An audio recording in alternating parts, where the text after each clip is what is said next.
Hello, everyone. Welcome to episode 62 of Genn and Millie, where a Gen Xer and a millennial share the strength-based perspective through which they view the world. We are your hosts, Allison and Tess. Hello, everyone. Hi. Hi. Hi. When I listen back to these, your voice is so much more quiet than mine, which is why I stay back here. And you're like, come up here. Come here. I'm like, Come here. No, listen back and you'll hear very loud Allison and very quiet Tess. But we have different tones and different volumes. Mm-hmm. Today, different raspiness. Today at a recruitment event, it was actually the company spokesperson. She got up and she said, "You don't need a microphone for me." And she had one of the most solid, acoustically sound voices I think I've ever heard. How so? Like, how would you describe it? Like everyone else sounded with a microphone. Oh. Projection. Huh. Maybe a former cheerleader like me. We learn how to project.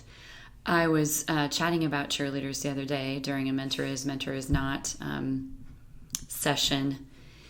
What community was I in? I can never remember because it may have been Wyoming, Sioux Falls possibly, or the renewal. Anyway, I talked about the difference between a cheerleader and a fan.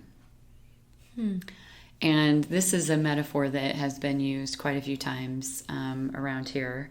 Our former program director, Des Moines, used to talk about it a lot. What's the difference between a cheerleader and a fan? Mm-hmm. And I think because I was never the athlete being cheered on, but the cheerleader cheering for the athletes, that I didn't recognize how much that meant to the athlete to be encouraged that way. So I recognized that my job as a cheerleader, even if it was, a team that was way behind, you still have to be on and cheering for the team, and you are unconditional with the team. You are cheering for them if they made a horrible mistake, if they have a losing season, if they're not winning. You're still cheerleading for them. And there is a big difference between a cheerleader and a fan, because sometimes fans can be fickle, but you've never heard anyone describe a cheerleader being fickle. They're consistent encouragers. And I don't know that I recognized how much being a cheerleader in my early years would teach me about encouragement. Sometimes when your own cheerleader bucket is low and you maybe are needing encouragement, it's hard to give encouragement to others. But I also think that by nature, it's just something that I do. Yeah, absolutely. And I'm starting to own it more than I probably ever have. That's good. So 45-year-old me, if I did a cartwheel, I would be sore for a month. But I think 45-year-old me is much more aware of the encouragement versus a fan. Yeah. I also think that fans are sometimes not just fickle, but they'll move on to another team. Absolutely. And I'm kind of a long-term cheerleader. I had a friend in town this week. Her daughter is in Hawaii, just left for Hawaii with her golf team. And they were playing a game or something at work, and a phrase came up, and you're supposed to give an example of a person or a word that described this phrase, and the phrase was restoring faith in humanity. And Sherry said, so I thought of you, and I shared about you, and I said, me? I mean, I turned around and I looked. Like, who are you talking to? Right. We're at a pizza place with our two girls, and I kind of looked around like, you talked about who? And she said, no, you. She said, you forgive. Mm-hmm. She said, you forgive so easily. And she said, and I realized that if you have the capacity to forgive someone who's hurt you, I don't even know if I can forgive the person who hurt you. Yeah. But you can. And I know we've talked about this before here on the podcast about forgiveness, but I also think that I just cannot not encourage. Yeah. I really believe in that. So I'm going to throw you a little bit of a curveball. I wrote a message about Mike's strengths to him right before we got divorced. And yesterday was his birthday, and I sent it to him again. And it was about the ways that I see his strengths. And I didn't have to do that. There'd probably be some people who would think that that is weak of me. But I think it's strong of me to be able to see the good in people. Yep. And I think that it is my superpower, and it is my natural self to see the good in people, even if it's not the rosiest of situations. Mm-hmm. And I knew that he needed the encouragement because he was, he's in a place where he needed some encouragement. And I don't know how many people reached out to him for his birthday, but I felt like that was the right time to do that. Yeah. So it was... Okay. It's really, it's probably some of my best writing ever. And I was thinking this morning when I was running, I wonder if I will put that on the blog, my personal blog, just because when I lift people up, I want everybody to hear it. Yeah. I want to lift people up in a really big way, and birthdays are a big deal. But I also think that there is power in looking for the good, even when it's tough. I mean, it's basically what John Clifton's work was all about. If you looked at the article I sent you about the difference between the Enneagram and strengths, the true nature of strengths is about focusing on the good. Yeah. And other instruments sometimes, they may focus on the good to a certain degree, but they'll still give you a little bit of... This is what you need to work on. Yep. Right. Yep. And I think... especially right now, we all could use some light. Yeah. So I also want to recognize that in every training that I do around strengths, especially when you're not there, I talk about when I see your vehicle in the parking lot, which, do you want to know how long it took me to figure out that you got a different vehicle? A different vehicle. Because you were really under the radar about it. And then so the first time I noticed, I pulled up and I had this feeling, oh, it's not here. And then I was here. And then I went, oh! Surprise! And which is double awesome when you talk about engagement. When you know that someone is going to see what is right about you, and you're walking into that zone of knowing there's at least one person who's going to lift their head and see me and seem excited to see me, glad to see me, glad that I'm here. But I talk about that in trainings when you're not present, how strengths, engagement, hope, well-being, and overall success, how that really can be affected by someone seeing what is right about you. So I will say, I hope you all have someone like Tess that you work with. Or I'll give the example, or sometimes both, of Mrs. Weber. Yeah. And I'll say, I hope you all had a Mrs. Weber. But also, why don't we think about how we can be a Tess? Yeah. Or be a Mrs. Weber?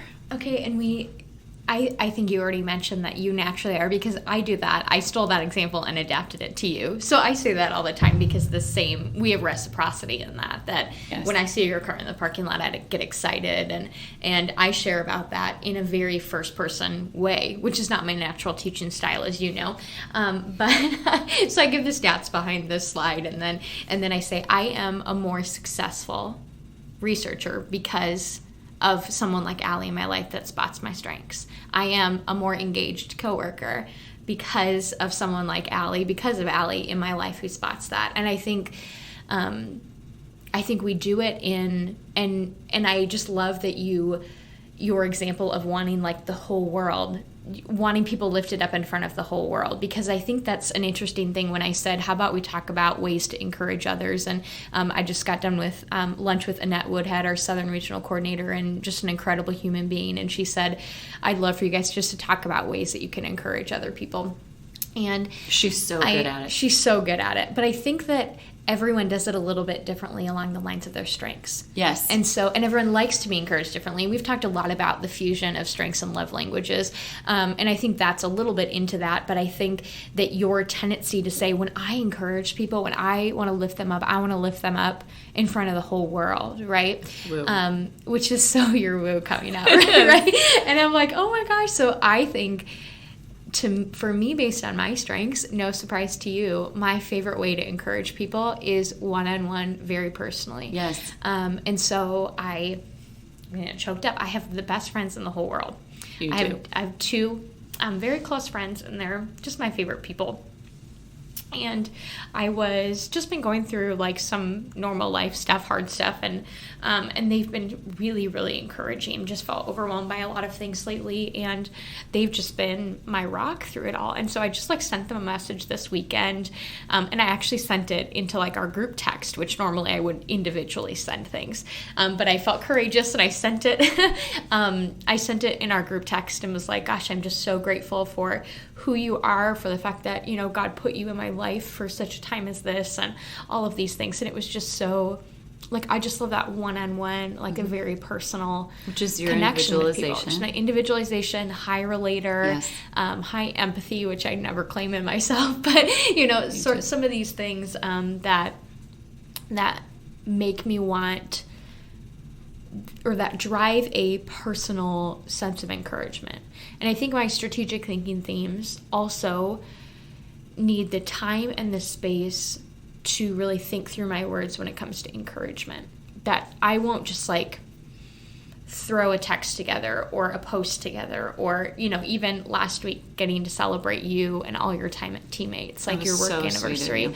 I'd been thinking about what words to use all week and ways to encourage you all week, and finally it was like Friday afternoon. It was like, okay, I just need to do it because it's been in my head and I've been thinking about it, and so I just need to get it out, because in the end I will fuss over words for ever if I need to, because to me encouragement is personal.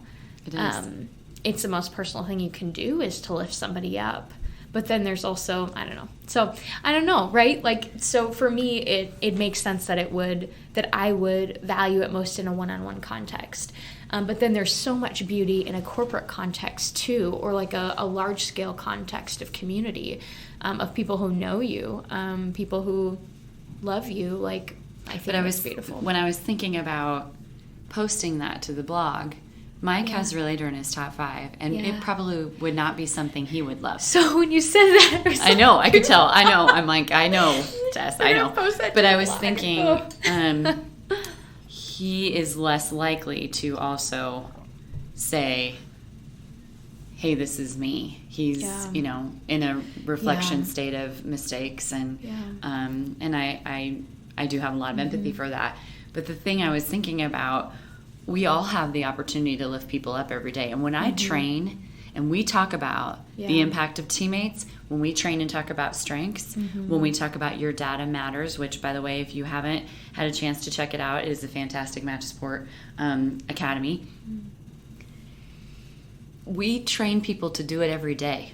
Yeah. We are not just training them to do it for their mentee. We are training them to do it all the time. Yeah. So when I am checking out at the grocery store and I see those kinds of interactions happening, and I have a window to positively lift someone, I'm going to do it. Yeah. I'm thinking about Beth, who we're coming back from Wyoming. She lost her grandma and was asked if she would give the eulogy. And I said, Beth, that is the ultimate honor.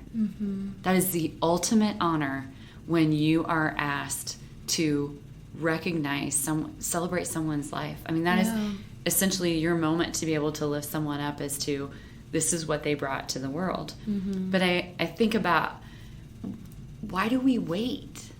Why do we wait to do that? Also, I've been thinking a lot about, especially in this season, if there's something that I wish was happening for me, I'm just going to do it for myself.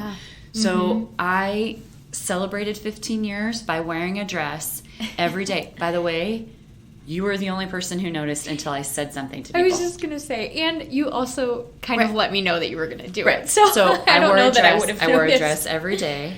I brought food in to celebrate. On Friday afternoon, I brought snacky food in because I wanted to celebrate it. Yeah. And I thought, well, am I going to sit around here waiting for someone to do it for me? Now, also, that's super passive-aggressive and doesn't make any sense. Yeah. Because I need to decide if I want to celebrate something. Yeah. And so as I was running today and thinking about, and part of the reason I want to post it, maybe I'll just take his name out. Hope no one listens to this. Part of the reason I want to post it is because I wrote it based around his top 5, mm-hmm. and it's accurate. Yeah. And given the language of strengths, you can lift people up. Yeah. You don't even have to be a gifted writer. And you don't even have to be good at seeing what's right with people. The language of strengths will help you to recognize mm-hmm. that this is the good in this other person. Yeah, and I love it because when, we talk, even as we introduce each episode, about how this is the strength-based perspective through which we view the world. And so you don't need to be a gifted strength spotter. You don't need to, be a gifted writer or a gifted orator. I don't have eye communication, so sometimes my words don't make sense when they come out. And you don't even need to know someone's top 5 to do it. Mm-hmm. And that's what I love about it, is because when, you have a framework of recognizing what is good and right in people, it just makes you more attuned to the beauty of people around you and the world around you. And I think you're right. As much as we can encourage that, it might seem, to pull on, as someone with high relator, it sometimes feels vulnerable even to compliment someone, right? Which is insane. I know you're rolling your eyes at me, but no, I'm trying to imagine that. Yeah, I know. Because it's my favorite thing. It's your favorite thing. So it seems risky. Interesting, based on our last episode for me.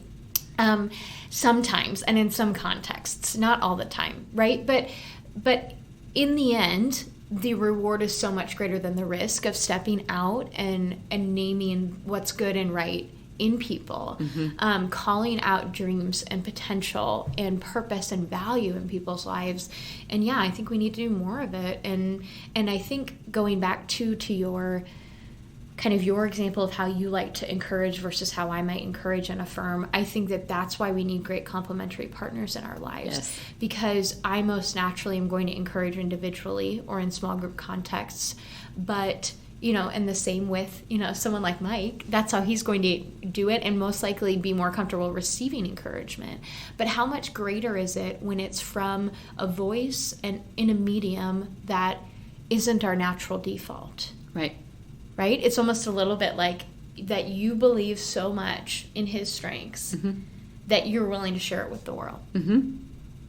I also think that it's fascinating to me that we don't. Yeah. That we don't do this as a second language, because it does come so natural to me.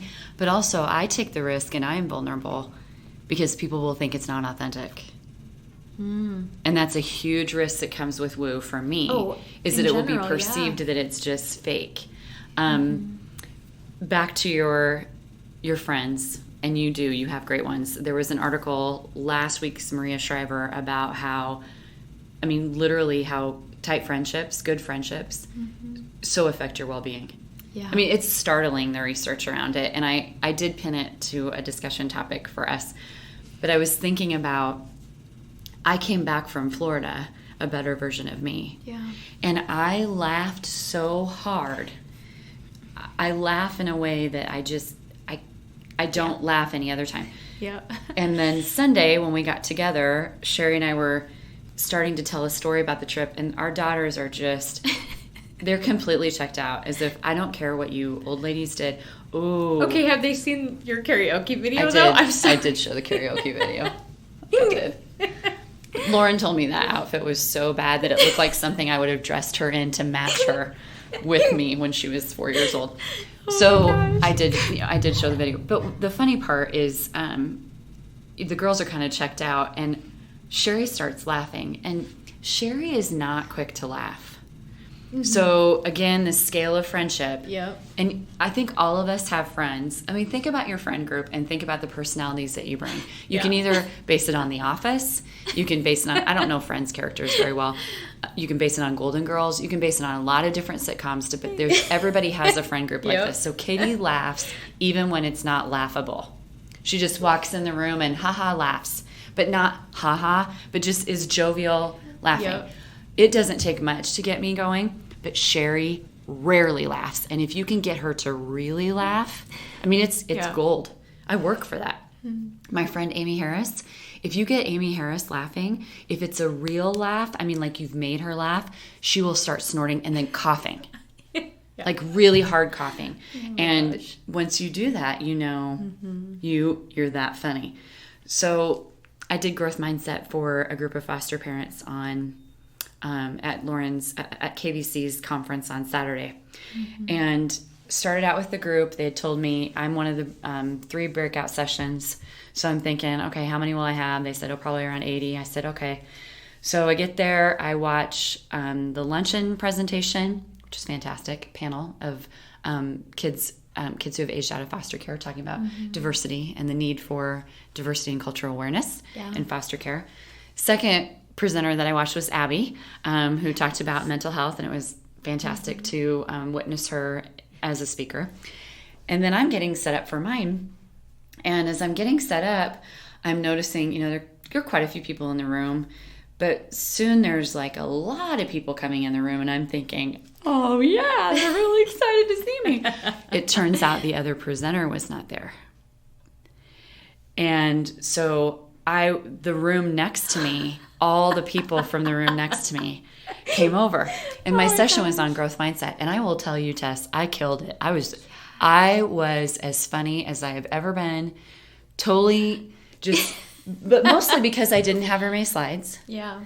And I was just kind of rolling with it. Cassandra, who's in charge of it, comes over to me and she said, hey, sorry, all of these people were supposed to be at the other session, but the presenter isn't there. And I was thinking later, maybe I wish she wouldn't have told me that. But anyway, I said, thank you all for being here. I get done. I do a lot of, some people might call it self-deprecation, but I own my mistakes in the growth mindset breakout. Talk about not being good at crafts, getting tangled in my jewelry, locking myself in the office, being locked in the office, falling up the stairs, all the things that I do that are just so me that even I laugh at. And it was funny, and the group was great. And at the end, I had this gentleman come up to me, and he said, where did you go through training? And I said, like... School of Life. Like education. And he said, no. He said, I'm really working on being a better public speaker. He said, where did you go for public speaking training? And I said, right here. I said, it's just practice. And he said, you're really good at it. And I started to make an excuse or invalidate the compliment, which I'm terrible about. And I stopped and I said, thank you. And I said, here's my card. I would love to give you some ideas. Be funny if you can be funny, but it's okay not to be. And I've learned by trial and error, growth mindset. I'm not always funny. But as I was presenting and doing this, I'm just sharing some of the things that have been in my life. And they laughed. And I got home, and my biggest celebration to my kids, when I was talking to them about this, I said, people thought I was funny. And Lauren just looked at me like, what did you even say? But it's kind of like, I feel the same way. I work just as hard to get a crowd of 150 to laugh as I do Sherry. Yeah. Because I think my life mission is to help people to be more joyful, be more glad about life, celebrate more. But sometimes it's hard, and sometimes I have an off day. But when I think about light, and I think about choice, and I think about purpose, and I think about growth mindset, we have to find things to celebrate. And finding friendships that help lift us is huge. And those people, Tess. And so leaning in on them is good, but also saying, hey, thanks is also critical. So that well-being piece, I'll add it to our worth mentioning about friendships. I'm lucky to have a bunch of them. Yeah. And I think half of our listeners are friends. Are those people. Actually, we're just preach to the choir right now. I was trying to find and maybe I'll go to my messages. You sent me this. The Enneagram? No. Oh no, the post is taken down. What? Morgan Harper Collins. Or Morgan. Hope? Yeah. On Hope, Harper Nichols. She took down that post. Shoot. There was one line. I wrote it in my journal. I'm so glad I did, because it's no longer on her feed. And it was, at the end, it was all about hope. And so you had sent it to me, which is a moment of encouragement. Always, whenever you send me a post, I'm usually around my word of the year, which I appreciate. But at the end, she said, like, the last line was, even the smallest sliver of light is enough to fill a darkened room. And I think that really resonated with me. I wrote down almost her whole message in my journal to keep it. But it was like that line that stuck out. And I think that's what encouragement can be. So something as simple as this man coming up to you and asking where you went to school. It might not have been a direct source of a compliment, but it turned into a compliment because of that. But it's something like that in these moments of pause and moments of encouragement, I think that help to intercept the monotony, the day-to-day, the hard days, the hard seasons, and just life in general, right? And so I was really encouraged, and I took a photo of this and wanted to share it, of this poster, or this kind of word art that Annette has in her home. And it's from, she said, a song by J.J. Heller. And the quote says, "You'll find big magic in the mundane, the big picture in a small frame. Everything is sacred when you take time to notice. Big love happens in the small moments." And I just love how simple that was, yet how accurate it is, right? That something as simple as a compliment, a message, sending me, something on Instagram, like something as simple as affirming someone in the moment, or taking the time to pause and just say how grateful you are for that person in your life, is truly enough to really shift another person's day, their week, their moments, but then also yours as well. I mean, we've talked about on previous episodes how in hard times, one of my favorite things to do is to go out of my way over and over again to compliment and affirm other people. And as much as that helps other people, it also helps me, right? Because then it forces me to be looking for the good in other people, which is perspective shifting, which is worldview shifting, which just shifts the way that I see and respond and interact with the people in my world. And I'm just always grateful for those moments. But you're right, we need to do it more. So when I send you things, in my head I'm thinking, at some point you will say, this is really annoying, all the stuff that she sends me. So from my natural strength of input, every time I see the word hope, I'm like, gotta send it, gotta send it, gotta send it. I think about, I'm just doing that naturally. Yeah. It's not even requiring energy out of me. And phones have made that really powerful. Did you notice this? Yeah. This is a new phone. It's a new one. Okay. So this is... I wondered, it already had the bold font, and like the font was a little larger. Bold? So, oh, well, yeah. Oh, yeah. So it was and it had your same background, so it must have... There were enough similarities that I wasn't quite sure. I didn't know if it was a new case or a new phone. So this is a fun little generational difference. Okay. So this is Sean's old phone. Okay. Which I accidentally dropped his phone when we were in Colorado. Okay. Then Sean got a new phone, and this phone remained broken. I recently took it to somewhere, not an Apple place, but like the UFix or WeFix or whatever. iFix, yep. Yeah. And I said, is there anything that can be done with this? And they're like, absolutely. We just need to fix the screen and fix this. And so this is now my phone. Okay. So the iPhone 7 that I had is now going to be an iPod for me, but this is now my new phone. Okay. There are huge differences between the iPhone 7 and an iPhone 10. Okay. Massive. So I bless Sean and Shanna because they spent most of their Saturday evening helping me. So I didn't know how to switch it over, but there's a, what's it called? SIM card. And Sean has a tool, and he put my SIM card into this phone, and everything started, showing up and working. Except for you don't hit the bottom of the phone. There's no home button. No, there's no home button. So I'm adjusting to this. First thing happens. Okay, it gets better. First thing happens is I get home and I don't know how to call Suri. Hey, Suri. Congratulations. Wait. Sorry, I missed that. Could you say it again, please? Thank you, Suri. Never mind. So I did not You're so know. cordial to Siri. Also, he's British. I did not know that.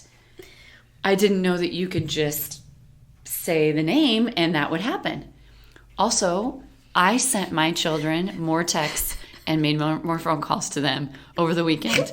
I didn't know how to screenshot. So finally Sean on Sunday night said, Mom, Google it, please.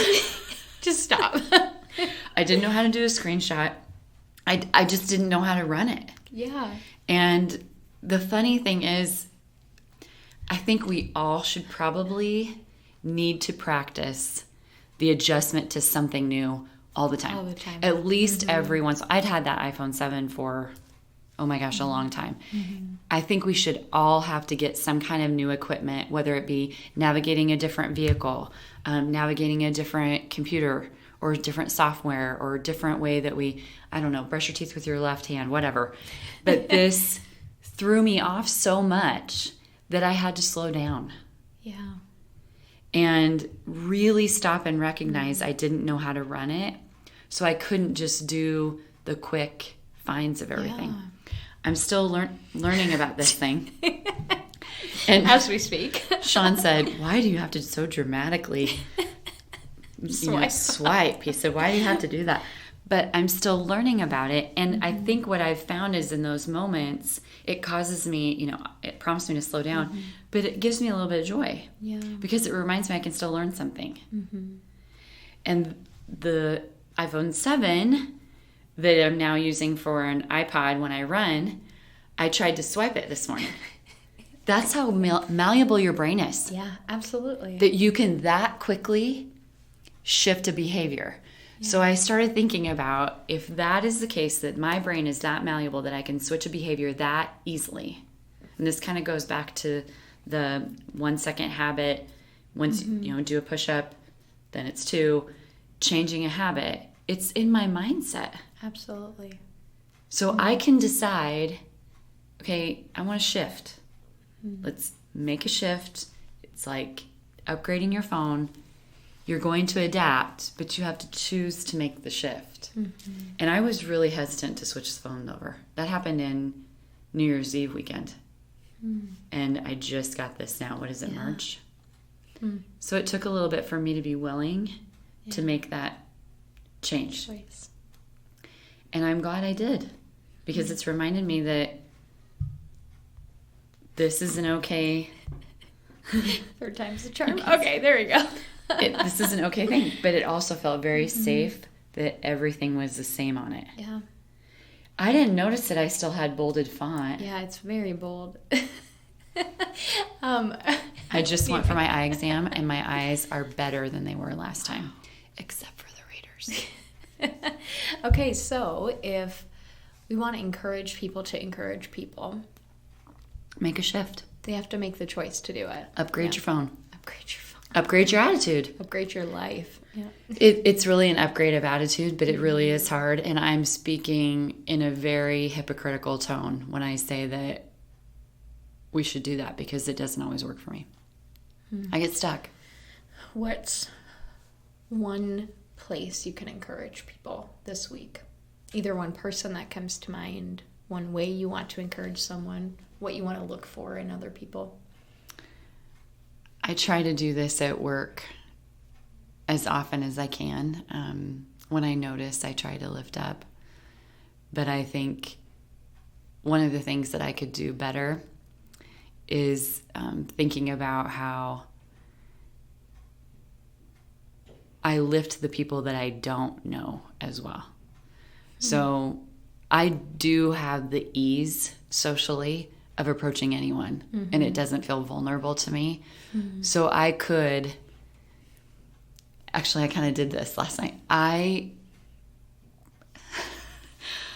bought a 6-pack of beer. Let's just say it. I bought a 6-pack of beer and I left it in the cart and forgot about it. and went and it was no. over an hour later before I realized it.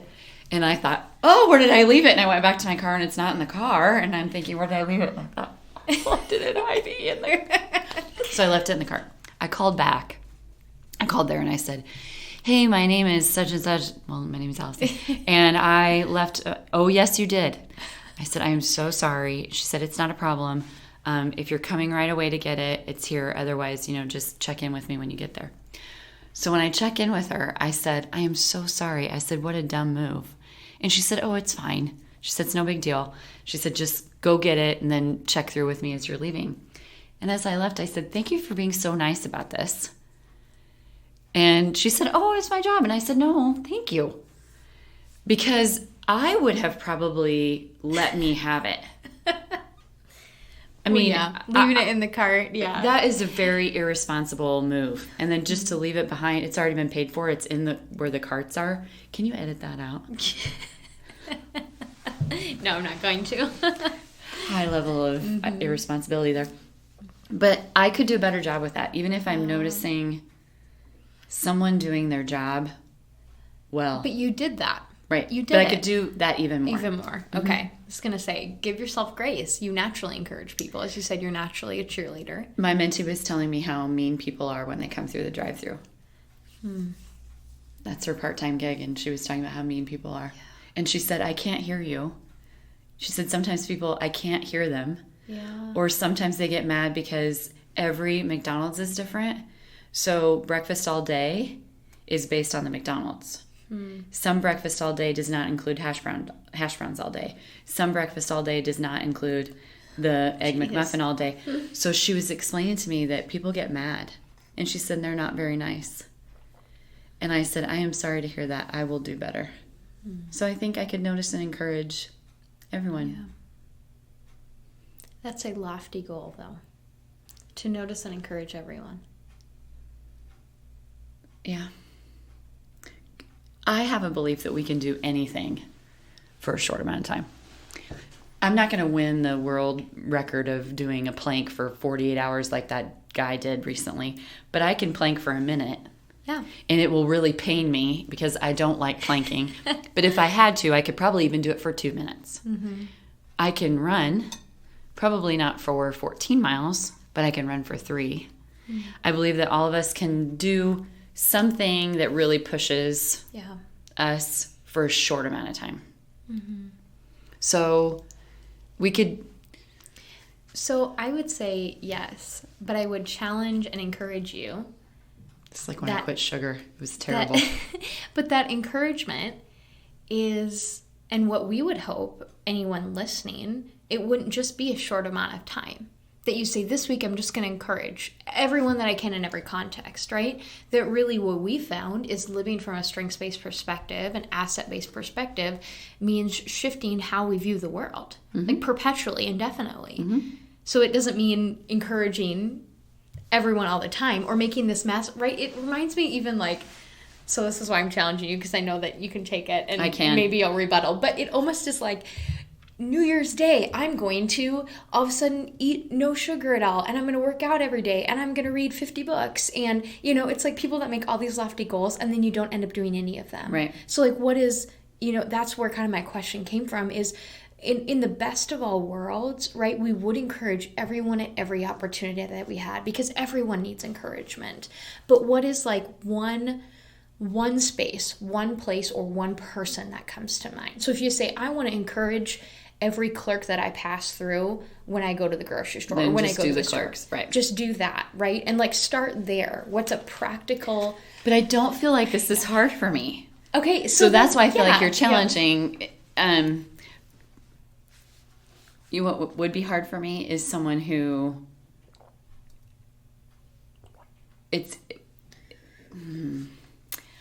I think that it would be a good challenge for me to encourage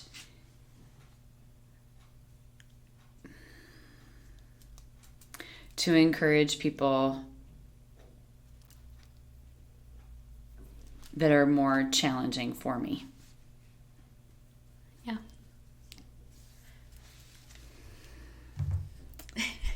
Am I saying that right? Yeah. people you don't agree with, people that you're sandpaper people. Mm-hmm. What I like You want to, will you explain that metaphor? So it was from a youth pastor at my church several years ago. He gave this message about, and he wasn't my youth pastor. I was beyond youth at that point, just so you know. But he was the youth pastor at my church, and he shared a message, I think during communion one Sunday, and he talked about how when you rub two pieces of sandpaper together, it is the worst sound, the worst feeling, and kind of just, it's like nails on a chalkboard. And there are those people in our life who, when we rub up against them, it's like rubbing two pieces of sandpaper together. And I think it's because you have very different strengths. So we talk about the people at the top of our annoying list, right? And those are, for us, the sandpaper people, right? The people that have fundamentally different outlooks on life or different talent themes, different ways they naturally function. So they naturally rub up against us. So I think when I think about, a way to challenge you, right? You are naturally an encourager, but it oftentimes more readily comes in a place where it's easy to encourage, where it comes top of mind. So this is basically giving us the same challenge that we give to students. Yep. Think about the people at the top of your annoying list. And if for just one day, could you look at them for everything that is right about them? Mm-hmm. And then taking it a step further, because that's where we end with students, right? Just for one day, think about what's right with them. But then the step of bringing it to encouragement and to affirmation is to vocalize it in some way, to name it, to say, this is what I see in you, to write them a note, to send them an email, to give them a compliment verbally, to share about them on social media and affirm them in a public space. It's to take it to another level, not just in viewing other people at the top of our annoying list, our sandpaper people, from a strengths-based perspective, but then activating on that. Okay. Are we reporting back, or is this just an experiment? You know me, I always need data. So I think we should report back. And that's what I love about this context, right? Is that now we have built-in accountability. Great. Okay, so I think for me, I think the sandpaper people is definitely a space that I need to be encouraging as well. But I think for me, I think you're better at that than you realize. I think that comes more naturally to me because of my strengths background. I think the people that I need to activate the encouragement on are the strangers, are the people that I don't, because in the end, like usually when I'm going through the checkout line, I have my AirPods in and I'm listening to an audiobook. So I don't ever really have a conversation with the people that I interact with. I know your woo is like hurting. Woo is 22 for me. Let's remember. I'm not good meeting new people. Let's remember that.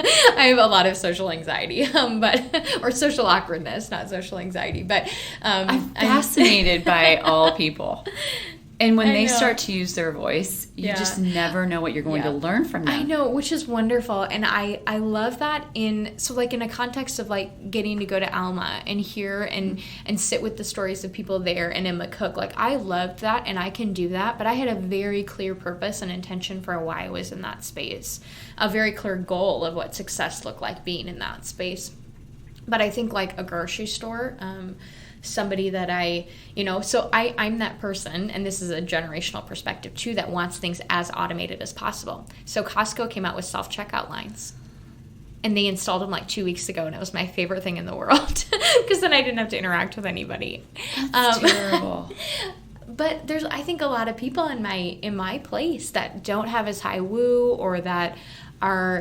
And we get so caught up in our own worlds. And for me, it's just, I just get caught up in my own head so much that I don't take the time and space to acknowledge other people, which is why this is my challenge to myself in terms of trying to keep each other accountable for encouraging, is to, as awkward as I may feel, breaking the space between me and another person, to have conversation or to get to know them a little bit, that's what I want to do in order to affirm them.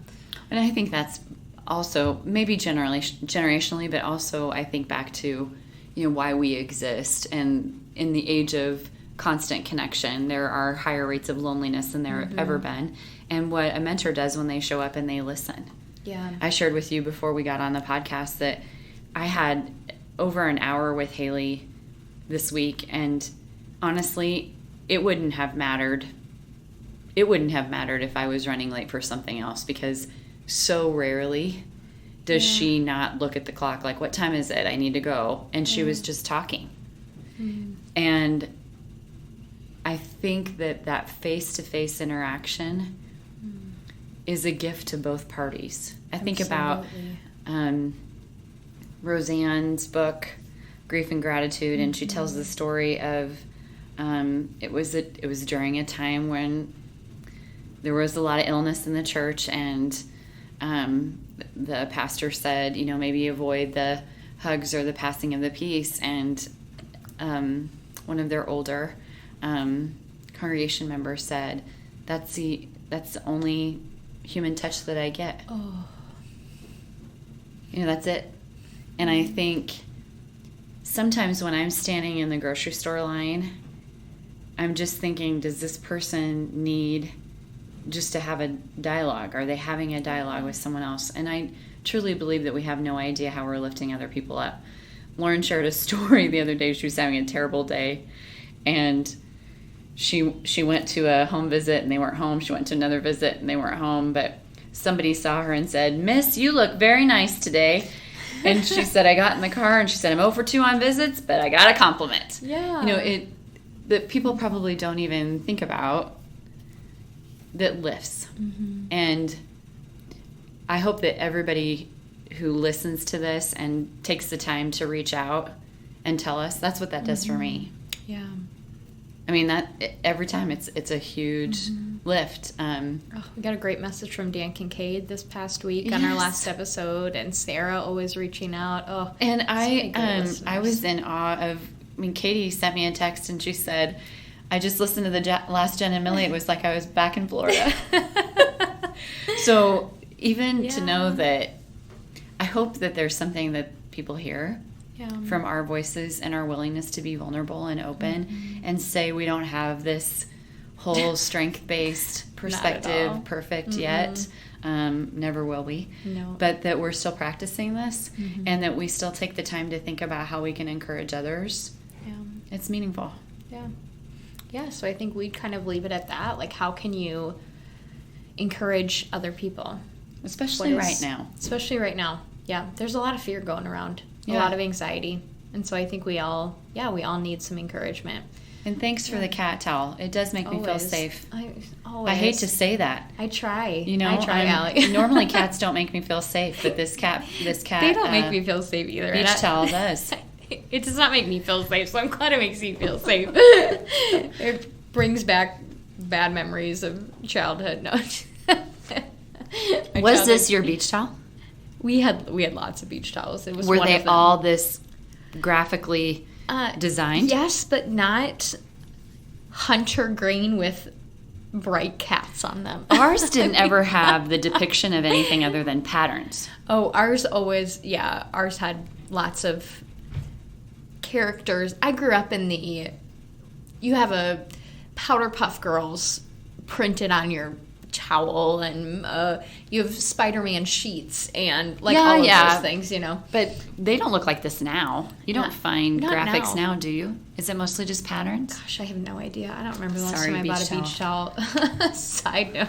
But I think that's our kind of space for follow-up this week is, what is one simple, concrete, either space, a person maybe in your life you feel like needs encouragement, a place that needs encouragement that you can look for people, or a way in which you can encourage. If you naturally tend to be an encourager one-on-one, could you push yourself to do more public encouragement, or vice versa? I also would love to hear from people what's a visual that makes them feel good or safe. Oh, okay.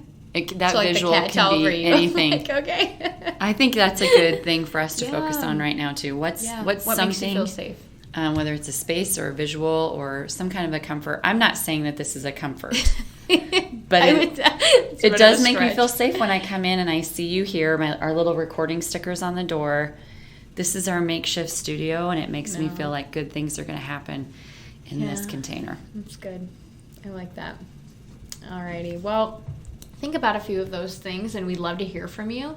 Thanks for tuning into episode 62 of Genn and Millie. If you enjoyed today's conversation, consider sharing this episode with a friend. If you'd like to interact with us and share your responses, your feedback on some of the things that we posed, the questions and activations we posed in this episode, the best way to reach us is to follow us on Instagram at Genn and Millie. That's at GENNANDMILLIE. The views and opinions expressed in this podcast are exclusively that of Allison Horn and Tess Starman and may not reflect the views of Teammates Mentoring Program. Thanks for tuning in. Until next time.